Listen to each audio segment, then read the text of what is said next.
Bonjour et bienvenue à votre podcast La science dont vous êtes le héros.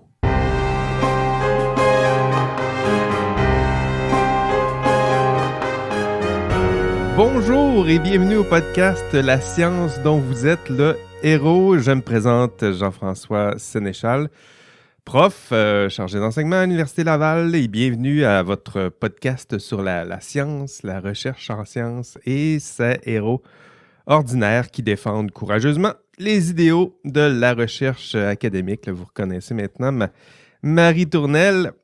Aujourd'hui, nous allons conclure notre série d'entretiens qui ont précédé notre semaine sur la conduite responsable. Donc, vous l'avez remarqué, notre formule, nous alternons des vedettes et personnalités connues, je dirais, là, qui représentent les idéaux de la science, puis nous alternons avec des membres de notre comité organisateur de la semaine sur la conduite responsable en recherche. Donc, nous accueillons aujourd'hui un autre membre de notre comité qui travaille lui aussi souvent dans l'ombre, un homme intelligent, compétent, une force tranquille, j'aime bien ça, le voir comme ça aussi.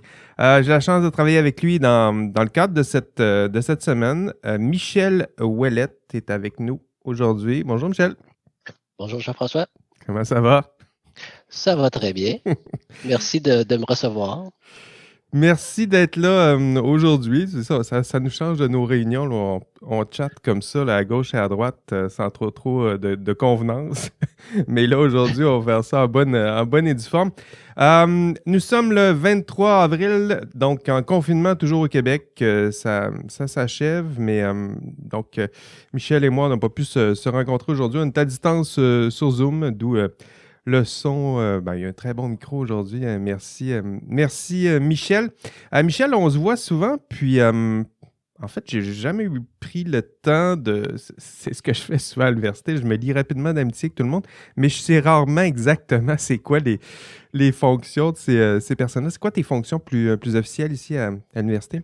Ouais, moi, je suis conseiller en développement de la recherche au vice-rectorat à la recherche, création, innovation. Donc, moi, je suis plus spécialisé du côté de la santé. Donc, mon travail, c'est d'assister les professeurs au niveau du processus de soumission des demandes de subvention. Là, je les conseille sur les meilleures façons d'obtenir du financement. Je vais conseiller aussi la direction là, sur les impacts des changements des programmes au niveau du financement, puis l'environnement de la recherche là, en général, là, afin qu'ils puissent prendre des meilleures décisions. Là, ça fait que c'est, de façon générale, c'est pas mal ça, mais il y a les tout ski, là, donc tout ce qui entoure ça. Et, dont notre rencontre aujourd'hui. Entre autres. Et donc, aussi ma participation à la semaine sur la conduite responsable en recherche. Puis, un peu tout l'environnement de recherche, puis tous les développements qui se font dans ça. Là. Donc, mais tu parles de la recherche, tu disais que tu ciblais surtout t'aidais les chercheurs en santé, c'est ça? Ça fait partie de l'angle qu'on t'a donné? Oui, c'est ça. Moi, j'ai été, j'ai une maîtrise, j'ai un doctorat en microbiologie, immunologie. Fait que j'ai fait de la recherche pendant 15 ans là, sur le VIH-Sida dans un laboratoire de recherche fondamentale. Donc, je connaissais bien l'environnement, la recherche elle-même, je la connais bien, puis je connais bien l'environnement de financement de la recherche. Et puis, c'est pour cette raison-là là, que j'ai été attitré ou assigné à ces chercheurs-là, parce que je connaissais bien quand même le fonctionnement là, de ce côté-là. Puis c'est-tu comme ça que t'es tombé avec la conduite responsable en recherche? L'organisation, cette semaine-là, comment t'es atterri dans cette semaine-là? Est-ce que c'est Judith encore là, qui a recruté, puis tout à coup, tu t'es retrouvé complice sans trop savoir pourquoi, ou comment ça s'est passé? L'intégrité en recherche m'a toujours intéressé. C'est quelque chose là, que, je supervisais quand même des étudiants quand j'étais professionnel de recherche, puis on essaie de leur montrer à bien faire la recherche aussi. Là. C'est pas juste le rôle des professeurs, c'est aussi le rôle des employés, souvent qui les côtoient au day-to-day. Donc, c'est sûr que pour moi, ça a toujours été une portion importante. Puis pour moi, j'ai toujours trippé sur la science, j'ai toujours trippé à faire de la science. Moi, à 7 ans, je rêvais de devenir biochimiste. Là. Donc, pour moi, c'était une ligne droite de faire de la science puis de faire de la recherche. Bon, la vie nous amène parfois ailleurs. Puis là, maintenant, je suis dans l'administration de la recherche, mais mais quand même, c'est un très, très beau milieu, c'est un milieu dynamique, c'est un milieu où tout change, tout bouge tout le temps, à tous les jours, mais c'est aussi un milieu qui est confronté toujours à des pressions de financement, pressions de publication, des pressions même pour les étudiants à terminer leurs études, à publier leurs thèses, leurs mémoires. Donc, ils ont aussi une certaine charge sur leurs épaules, puis des fois, ça les amène à prendre des décisions, puis à s'assurer que les choses sont bien faites. Donc, c'est ça. Mais c'est sûr que Judith, ju- quand j'ai rencontré Judith la première fois, c'est tellement une belle personne. Et puis, c'est le cœur et l'âme, là, la conduite responsable en recherche à l'Université Laval. Elle a sa façon de penser, sa façon d'être, sa façon de faire. Puis je pense que j'ai été happé par son enthousiasme. Et puis, je veux dire, je ne pouvais pas faire autrement là, que de participer à ces événements-là. Là. C'est vraiment une belle expérience. Oui, c'est vrai que Judith, on lui doit une fleur, une fière chandelle. Je voulais peut-être revenir, étant donné que tu as une expérience de laboratoire, c'est bien que tu le mentionnes, hein, c'est les règles en matière de conduite responsable sont souvent transmises pas juste par les chercheurs, c'est souvent par tous ceux et celles qui font partie de ton environnement là, proche là, en recherche. Dans le laboratoire, dans les laboratoires que tu as fréquentés, ça se transmettait comment, là, cette rigueur-là de la science? Ces standards-là là, qu'on essaye de nous... est-ce qu'il y a des personnes en particulier qui étaient ciblées ou comment ça fonctionnait? En tout cas, à mon expérience, ça se transmet beaucoup dans les réunions de laboratoire Oui, et au quotidien, dans les expériences qui sont réalisées, dans la planification des expériences, dans l'analyse des résultats aussi. C'est beaucoup quand un étudiant vient de voir avec des problématiques, puis il dit OK, je ne sais pas quoi faire avec ces résultats-là, ils sont vraiment hors champ, ils sont complètement décalés de ce qu'on pensait avoir, puis qu'est-ce que j'en fais? t'es jettes, Euh, hein, t'es jettes. S'ils sont ouais, ben c'est décalés, ça, mais, on les jette, mais, de- non? mais d'un autre côté, c'est qu'il y a des fois aussi que tu regardes les résultats, puis tu dis OK, ben ils sont décalés, mais c'est parce qu'on a fait des changements au protocole, puis c'est la raison, ou Ah bien oui. il y a un incubateur qui a été débranché, ou il Ou y a c'est un peut-être une incubateur qui a manqué découverte. de Des fois, un CO2, ou résultat attendu aussi, oui. ça se peut, là. Mais il y a des Inattendu. fois aussi il y a des fois aussi où ce que tu regardes ça, puis tu te dis, ben, c'est la chance. Tu es arrivé avec ce résultat-là, puis il faut que tu l'incorpores, tu le gardes tu sais, il est inexplicable autrement, puis tu le gardes dans tes résultats parce que on n'est pas capable de trouver la raison, puis c'est correct. Ça fait Et partie des donc, c'est résultats que tu dois consigner dans ton livre. C'est exactement. inattendu, mais Puis, c'est ça. Tu l'as puis, bien puis tu fait, donc tu le notes. Exactement, puis tu gardes de toute façon, tous les résultats sont consignés, même ceux pour lesquels tu dis il y a une erreur, mais tu dis OK, ben il s'est passé telle affaire avec l'incubateur, par exemple, puis qui explique pourquoi j'ai eu ces résultats-là. On jette rien, on garde tout, tout est expliqué, mais c'est aussi un processus de pensée, puis faut garder une certaine dose d'humilité en face de ça, là. Et puis, il y a l'autre chose aussi, c'est que quand on fait de la recherche, on veut avoir raison. On pense à une hypothèse, puis on aimerait que la nature se conforme à cette hypothèse-là. Oui, Mais la recherche, c'est justement de poser cette hypothèse-là et pas essayer de la valider. Ce qu'on veut essayer de faire, c'est de l'invalider. ouais, de la On veut dire, est-ce tester, que je là. suis capable là, de faire toutes les expériences possibles et inimaginables pour prouver que j'ai tort finalement? Oui, Puis à la fin, si tu as prouvé, avec toutes les expériences, tu ne réussis pas à prouver que tu as tort, ben, tu as possiblement raison. ouais, c'est ça la Donc, nuance. c'est une autre façon de voir un peu l'approche, puis c'est pas une approche qui est si facile que ça à enseigner aux étudiants qui rentrent. Puis il y en a même qui souvent, à la fin de leur cursus, ont encore de la difficulté avec cette approche-là, C'est puis ils vrai. veulent avoir raison. Donc, c'est pour ça que je trouve que c'est important d'inculquer ça aux étudiants euh, assez tôt dans leur cursus qu'il faut rester humble devant les résultats, devant la science. La plupart du temps, on a tort. On, Oui, on puis aura, accepter on aura les avoir faits. raison. Là. Lorsque les faits sont devant nous, on Oui, parlait tantôt des résultats surprenants. Ben, ils sont surprenants peut-être parce que c'était tes attentes qui étaient pas bonnes. Là. Ça se peut que ce soit ça, ton hypothèse. Ben, c'est ça. Désolé, là, mais les faits te démontrent que ton hypothèse, elle tient plus. Puis voilà, ça en est une découverte, puis c'est réglé. Là. Au moins ça, c'est réglé. ben oui. Puis une de mes phrases préférées, puis je l'ai gardée souvent longtemps dans ma signature de courriel, c'était The great tragedy of science is the slaying of a beautiful hypothesis by a single ugly fact. Donc, c'est un petit fait qui est détestable, là, que tu le regardes, tu te dis, ah, juste à cause de ça, là, ma belle hypothèse, là, je suis obligé Que de j'aimais tant. Oui, c'est ça. Je trouve que c'est une belle citation pour un scientifique, pour un chercheur. Il faut rester humble en face de ça. Oui, nous rester humble face à la science, la rigueur. À un moment donné, il y a des faits qui, sinon, il y a des faits qui vont nous rappeler à l'ordre, nous rappeler que c'est pas nous qui dictons à la nature ces lois.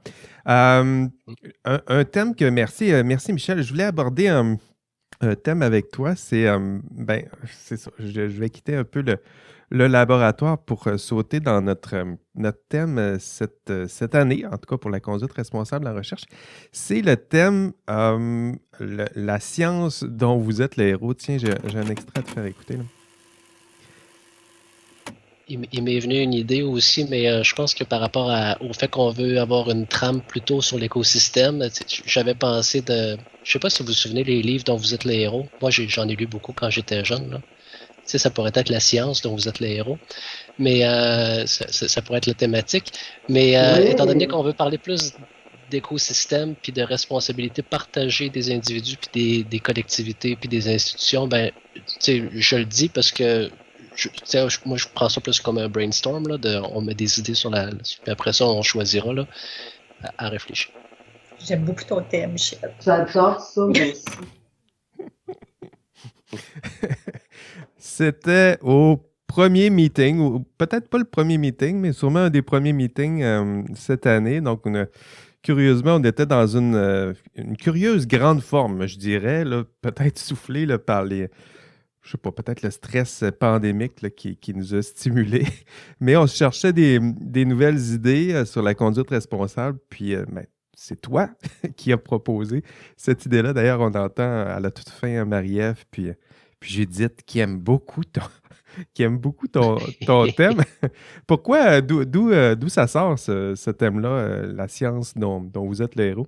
Ouais, ben quand on pensait aux thématiques, on était beaucoup dans la réflexion de l'environnement d'appui à la réflexion là, sur la conduite responsable en recherche. Puis on était beaucoup là-dedans. Puis bon, évidemment, on était en plein brainstorming, mais moi, la première chose qui m'était venue à l'idée au niveau de la conduite responsable en recherche, c'est que au final, là, ça repose sur un choix que la personne fait souvent.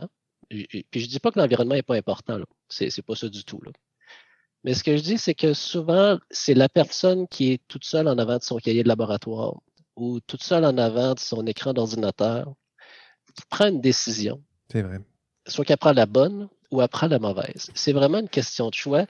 Puis la première chose qui m'est venue à l'idée ensuite de ça, c'est les livres. Moi, j'étais un grand lecteur des livres dont vous êtes les héros quand j'étais jeune. Oui, c'est vrai. Et c'est des choix. On va, pour ceux qui connaissent peut-être moins ça, mais les livres dont vous êtes les héros, c'est des livres qu'on lit, mais de façon non séquentielle. Puis ils nous font promener dans l'histoire au fil des chapitres, mais à la fin d'un chapitre, il nous donne un choix. Si vous décidez de faire ça, allez à tel chapitre. Si vous décidez de faire telle autre action, allez à tel autre chapitre. Tu prends la porte gauche, là, tu t'en vas, OK, tu as pris la porte gauche, retourner à la page 82 du chapitre 3. Puis si tu prends la porte de droite, tu t'en vas à la page 192. Donc, c'est comme ça que ça fonctionnait. J'en ai fait pas mal. Puis rarement tu réussissais l'histoire puis t'en sortais vainqueur. Bien souvent, tu finissais enchaîné, mort ou bien dévoré par un dragon. Tellement de façons de mourir. Oui, exactement. Mais il y avait un chemin qui nous amenait normalement vers la, entre guillemets, victoire, qui faisait que le héros réussissait sa quête. Donc, c'était une question de choix. Et puis, donc, le livre dont vous êtes les héros, la science dont vous êtes les héros, ça ramenait sur le fait que la conduite responsable en recherche, c'est une conduite, c'est personnel, c'est un choix que tu réalises. Puis, la fraude scientifique, comme tous les autres types de fraude, c'est un crime d'opportunité. C'est un crime d'opportunité qui lorsque l'opportunité se présente, tu es tout seul devant ton cahier de laboratoire, tu es tout seul devant ton écran, tu effaces une donnée, t'en soustrais une, tu en rajoutes une. Tu manques Des de fois, temps, tu fais un c'est copier-coller grossier. effectivement un plagiat, peu importe. Tu dis, bon, mais regarde, ça paraîtra pas, je vais reprendre le même texte. Donc, c'est une question de choix personnel. Puis c'est évidemment influencé par l'environnement, là. Il y a une pression, c'est pas réalisé dans un vide. Donc, l'environnement a sa place, mais c'est la personne qui réagit à cet environnement-là en face de ses résultats. Puis l'autre chose aussi, c'est souvent les fraudes, c'est les gens souvent se font pincer avec une très grosse fraude. Puis là, les gens disent, mais comment est-ce qu'il a pu penser qu'il ne se ferait pas pincer? Je ne peux pas croire qu'il a fait ça. Tu sais, il a été copié le trois quarts du texte d'un article, puis il l'a mis dans son article, puis il a pensé qu'on ne le verrait pas. Je ne peux pas croire. Mais c'est que les crimes d'opportunité comme ça, puis les fraudes, c'est que souvent la personne va faire une petite fraude, une petite chose elle va modifier dans son article ou peu importe. Ça ne sera pas relevé. Là, elle se dit, ben, ça a fonctionné la première fois, puis j'ai pas été puni pour ça, j'ai pas eu de problématique, ça n'a pas été soulevé. La deuxième fois, elle trouve ça plus facile d'en faire une petit peu plus grosse. Et la troisième, et la quatrième, jusqu'à temps que quand elle se fait pincer, les gens disent, mais je peux pas croire là, à quoi qu'elle pensait. Là. Mais c'est qu'il y a toutes les autres fois d'avant où il n'y a pas eu d'intervention, où ça n'a pas été relevé, où est-ce que la personne, à ce moment-là, se sentait peut-être pas encouragée, mais ne se sentait pas découragée C'est de le intéressant. faire. C'est intéressant, puis en même temps, ce qui est intéressant aussi dans ce que tu dis, c'est pas nécessairement le moment où elle se fait pincer avec quelque chose de grossier, que tous les petits gestes qui précédaient, où c'était pas suffisamment grave ou évident pour être détecté, mais c'est le cumul de tout ça. C'est-à-dire que s'il y a plusieurs personnes qui font ces petits gestes-là, même s'ils ne sont pas détectables, sanctionnables, ben à la fin, la somme de ces petits gestes-là, ça aussi, ça nuit dans son ensemble à la conduite responsable en recherche. Oui. Puis à l'intégrité de la science qui est publiée ou l'intégrité de la science qui est réalisée, en fait. Donc, pour moi, le choix, c'était central à la thématique, donc la science dont vous êtes les héros. Mais évidemment, ça faisait référence aussi au fait que c'est des gens qui souvent veulent se dépasser.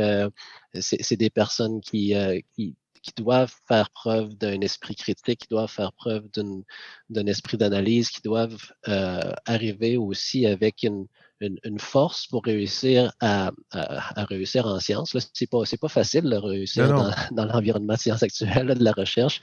Donc, on trouvait que l'image de héros s'appliquait bien à ça. Là.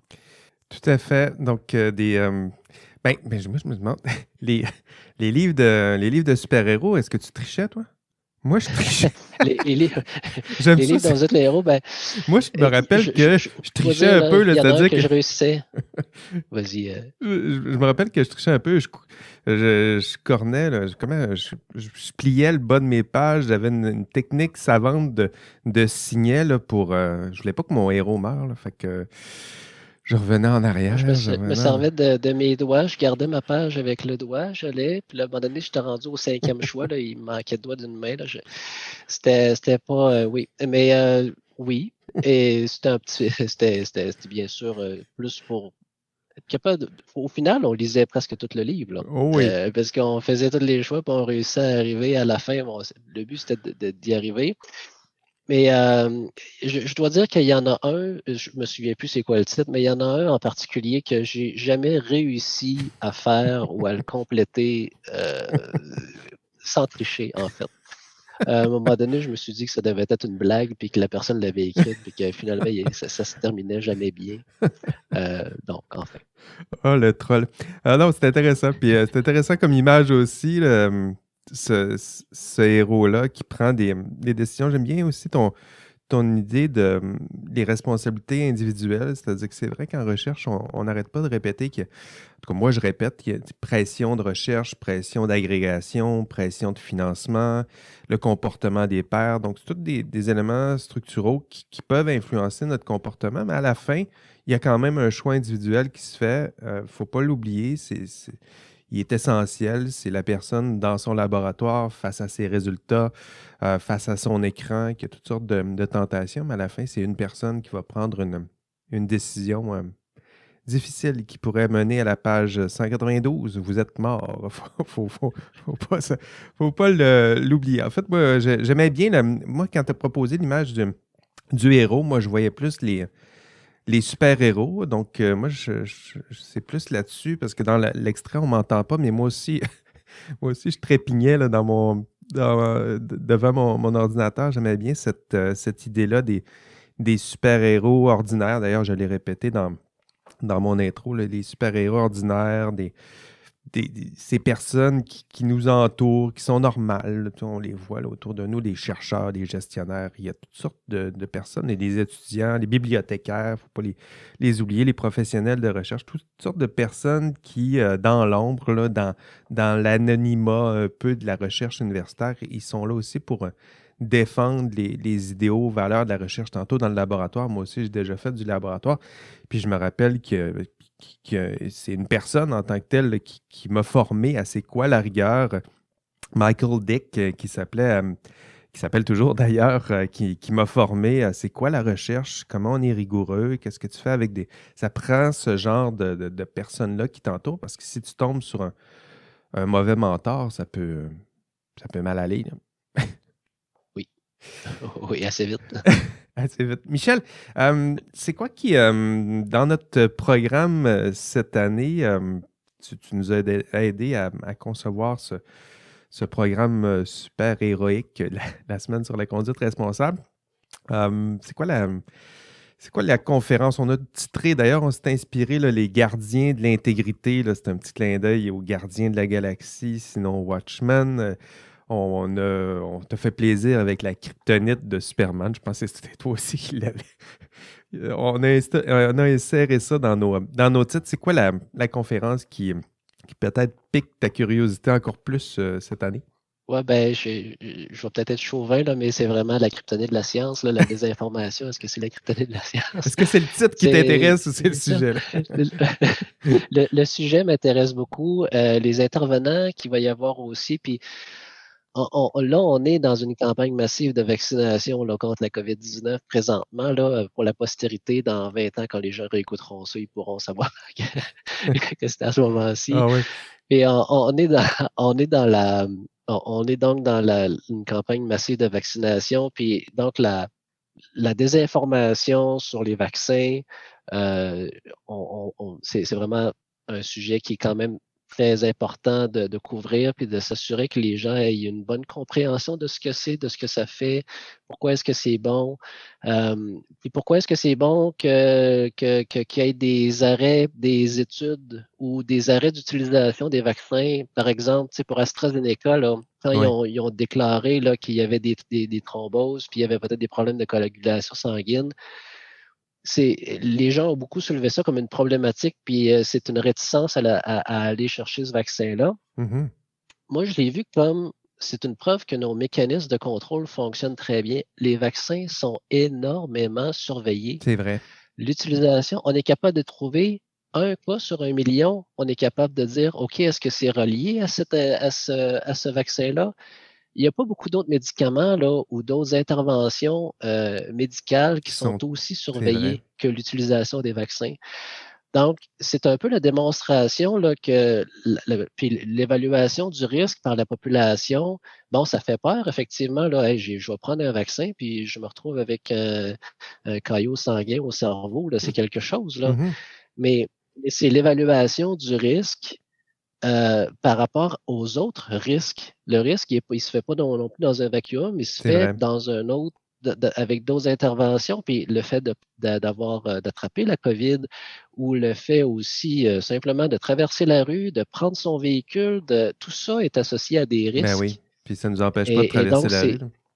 Exactement, c'est ça. Donc, donc je trouve que le sujet de la désinformation, puis en termes de, quand on parle de kryptonite de la science, c'est que cette désinformation-là amène une perte de confiance ou peut amener, on pourrait dire ça de même, Oui, j'espère que c'est pas directement, mais ça j'espère que peut non. amener une perte de confiance envers la science, envers la recherche et envers les produits ou les résultats de la recherche. C'est vrai. Donc, pour moi, c'est quelque chose de très intéressant. F. Dupé, chercheur très intéressante avec Vraiment. une recherche vraiment, oui, tout à fait, puis vraiment ciblée sur L'hésitation vaccinale. l'hésitation, oui, merci, l'hésitation à se faire vacciner. Bon, Olivier Bernard qui est là, qui est le pharmacien au niveau de la désinformation, puis à quel point il a combattu, Oui. il combat encore la désinformation, puis un peu les mythes, mais aussi le charlatanisme, là, on va le dire Oui, le comme vrai ça. mensonge en bonne et due Oui, forme, là. exactement. C'est ça. Donc, je trouve que c'est une activité qui m'interpelle beaucoup. Puis je crois que ça va intéresser beaucoup les gens là, qui vont participer à la semaine sur la conduite responsable en recherche. Vraiment, puis on a une belle participation cette année. Là, on faisait la recension. Je vous lance pas tout de suite les chiffres, là, mais c'est impressionnant. Pour une conférence à laquelle, ou pour des conférences auxquelles on ne pensait pas avoir beaucoup de participation, tout le monde est à distance, on se dit Zoom, puis tout ça, là, les gens sont tannés. Ben, pas tant que ça. Ça permet justement d'assister à une conférence à distance, chez soi, sur l'heure du midi, on prend un café, pantalon mou, puis on écoute ça, pourquoi pas. Donc, je pense que cette année, c'est une autre forme de semaine, d'autres formes de conférences, mais ça risque fort d'être intéressant. En tout cas, moi aussi, je serai là pour entendre celle-là très certainement. Dernière question, Michel. Travail à la maison, réorganisation de nos vies professionnelles, personnelles. Nous avons, malgré tout, toi et moi et tout le monde, nous avons réussi à réorganiser notre vie, puis malgré tout, à organiser une semaine enthousiasmante sur la conduite responsable en recherche. De quoi es-tu le plus fier? J'ai posé cette même question-là à Ariane et Judith. De quoi es-tu le plus fier cette année? Ben, je pense que c'est notre thème. J'ai encore l'ordre de dire que je me lance des fleurs, mais Ton thème! vraiment, le- Notre thème. le thème, parce que le thème, à partir de ma suggestion initiale, là, a évolué beaucoup, là. Oui, Et tout a fait un apport, les gens ont apporté, puis ça l'a amené aussi à une stratégie de communication qui visuellement, c'est était super autour de intéressant ce qu'ils ça ont fait, hein. visuellement top-notch. L'équipe des communications, l'équipe des services web, au niveau des graphistes, design. Marie-Ève Paradis, qui est dans notre équipe Ben aussi, a oui, fait un travail exceptionnel, ouais. phénoménal au niveau de la coordination puis tout ça. Donc, ça, honnêtement, là, la créativité là, dont on a Catherine fait Brisson preuve en aussi qui a tant travaillé qu'équipe, là-dessus. Oui, Catherine, effectivement, beaucoup. Donc, mais aussi, tu sais, l'ouverture de la direction, là, par rapport à notre thème, par rapport à nos Oui, propositions, faut quand même le relever parce que ça leur a été facile de dire ah non, on veut être sérieux, on veut être dans direct. Tu sais, c'est universitaire, c'est c'est académique, vrai. on veut que ce soit sérieux. Puis, donc, il y a eu une ouverture de la direction, puis je pense qu'il faut le soulever. C'est Ils ont vrai. embarqué dans notre folie un petit peu. Et puis, Vraiment. je trouve que ça fait du bien là, dans une année de pandémie là, un peu morose. Là, ça fait du bien de voir ça. Puis, on a réussi à amener plus de créativité malgré les difficultés que peuvent imposer une pandémie, un. Puis deux aussi, c'est que c'était relativement nouveau là, pour nous autres aussi d'aller complètement en, en mode virtuel. Mm. C'était l'apprentissage de nouveaux outils. Puis, je pense que tu peux être fier de tes podcasts aussi, je pense. Honnêtement, Ben, j'ai là, eu du c'est plaisir en tout quelque cas à faire chose de ça. très, très bien. Oui. J'ai eu du plaisir à faire ça. Ben oui, on peut avoir raison. Puis tiens, je m'adresse notamment aux membres du comité qui nous écoutent sûrement. Là, oui, on peut être fiers de tout ça. Cette année, c'était compliqué. Puis je pense qu'on n'aura jamais eu une aussi belle préparation puis une aussi belle semaine sur la conduite responsable. Tu as bien raison de le souligner, Michel. Pour conclure cette série d'entretiens, je le disais, qui précède notre semaine sur la conduite responsable, et en l'honneur de notre thème « La science dont vous êtes le héros ». J'aimerais, si tu permets, Michel, je vais me permettre de citer ce long extrait de la BD, ça s'appelle Kingdom Come, une BD, le classique, qui a été publiée en 1996, scénarisée par Mark Waid, puis dessinée par Alex Ross. C'était chez DC Comics. Kingdom Come, c'est une histoire de super-héros, de Superman notamment, mais des héros qui sont vieillissants, qui ont un regard un peu plus critique et très certainement plus mature, je dirais, sur leur rôle dans la société. L'auteur, Wade, réfléchit sur la notion même de héros, donc ceux et celles qui participent à ce noble monde qu'est celui de la recherche vont sûrement reconnaître ou comprendre le sens plus profond qui se cache derrière cette citation. Ouverture de la citation. Dans la dernière lueur du 20e siècle, le super-héros, c'est Monsieur Tout-le-Monde. Regardez comment nous vivons, nous parcourons la Terre à une vitesse incroyable, nous communiquons instantanément avec des gens aux quatre coins du globe, nous manipulons l'économie, nous altérons l'environnement, nous accomplissons des merveilles. Notre réponse à l'inexorable marche du progrès consiste à y répondre de manière responsable, pas avec modestie, pas en oubliant ce que nous sommes. Il est de notre devoir de savoir ce que nous sommes, où nous sommes et ce que nous pouvons faire.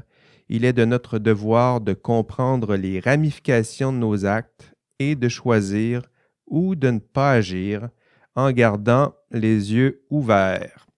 Fermeture de la citation. Je sais que pour un prof d'éthique, j'aurais dû conclure en vous citant Aristote ou Platon, mais dans le contexte de notre semaine sur la conduite responsable en recherche, un extrait de BD de super-héros, ça s'imposait.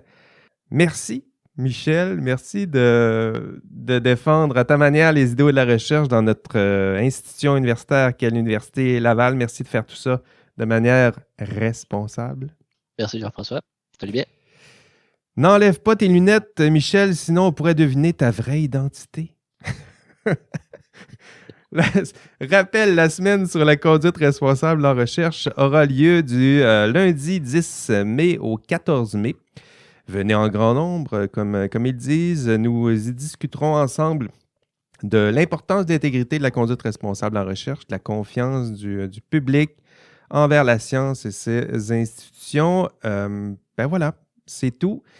Allez voir les infos sur notre site sur la conduite responsable en recherche de l'Université Laval. Merci à vous d'avoir écouté ces épisodes de la science dont vous êtes le héros.